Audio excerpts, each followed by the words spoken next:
Oświęcim. Różne źródła podają, że w latach 30. mieszkało tu od 50 do 60% ludności żydowskiej. Stąd pojawiła się i równolegle funkcjonowała inna nazwa tego miasta – Ośpicin.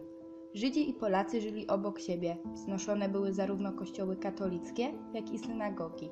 Mieściła się tu także wielka synagoga, która niestety nie przetrwała do dzisiaj. To właśnie wtedy w Oświęcimiu miała miejsce historia rodem z szekspirowskiego dramatu. Donosimy wam o naszej niedoli i zmartwieniu z powodu syna naszego Staszka, bo sobie odebrał życie wraz z swoją kochanką Żydówką, która się w nim bardzo zakochała i życie swoje dla niego poświęciła. Wiemy o niej z listu Wojciecha Tyrny adresowanego do krewnej mieszkającej w Stanach Zjednoczonych, znajdującego się obecnie w Muzeum Żydowskim w Oświęcimiu, artykułu prasowego opisującego jej finał, relacji historyka Macieja Zabierowskiego oraz pani Zofii Mańki, osoby spokrewnionej z jednym z głównych bohaterów tej tragedii. I tylko mamusia wiedziała, że się kochał w tej Żydówce. Nasza rodzina bardzo dobrze żyła z Żydami. Dwoje młodych ludzi, Żydówka Regina Okręt i katolik Stanisław Tyrna, zakochali się w sobie. Ona była urodzoną około 1914 roku w ubogiej ortodoksyjnej rodzinie dziewczyną, a on, starszy od niej o 5 lat, pochodził z zamożnej mieszczańskiej familii. Chcieli go wziąć do wojska.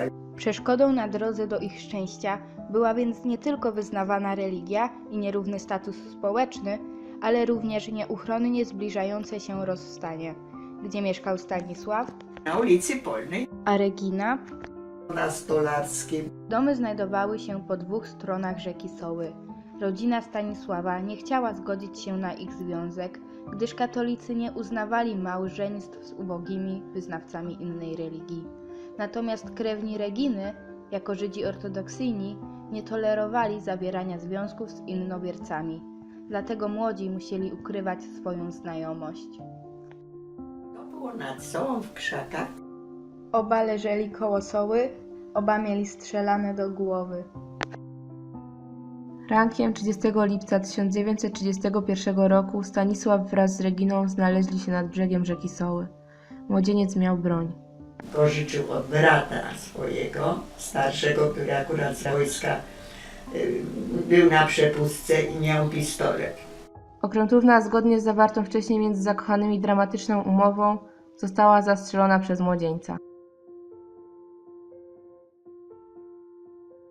Ten miał później odebrać życie także sobie.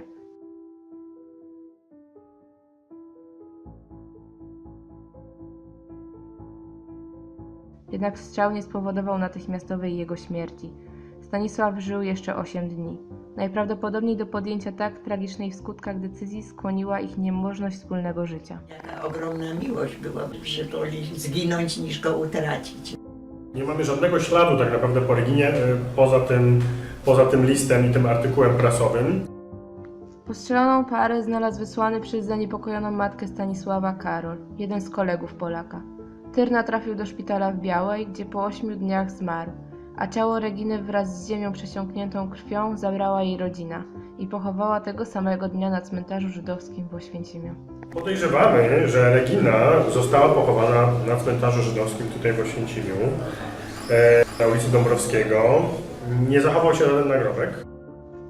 Kiedy transportowano ciało Stanisława, na gościńcu pojawiła się masa ludzi, w większości Żydówek. Stała ona aż do domu zmarłego.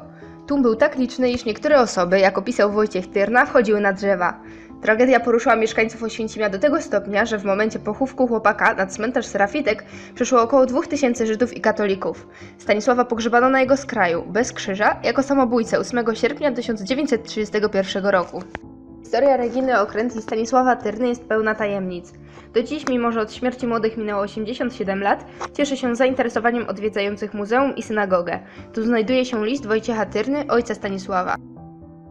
Ona na pewno robi wrażenie. No jest dosyć poruszająca, zwraca uwagę, prawda? Jest nietypowa. W tej historii naszą uwagę przykuł przede wszystkim jej nietypowy charakter. Podobna opowieść miała miejsce około pół wieku temu, bo w renesansie, porównując historię Stanisława i Reginy oraz Romeo i Julii, zauważamy najbardziej znaczące podobieństwo. I tu to właśnie miłość połączyła dwoje młodych ludzi. Po śmierci tych postaci pamięć o nich nie zanikła, ona wciąż trwa, my też o niej nie zapomnimy.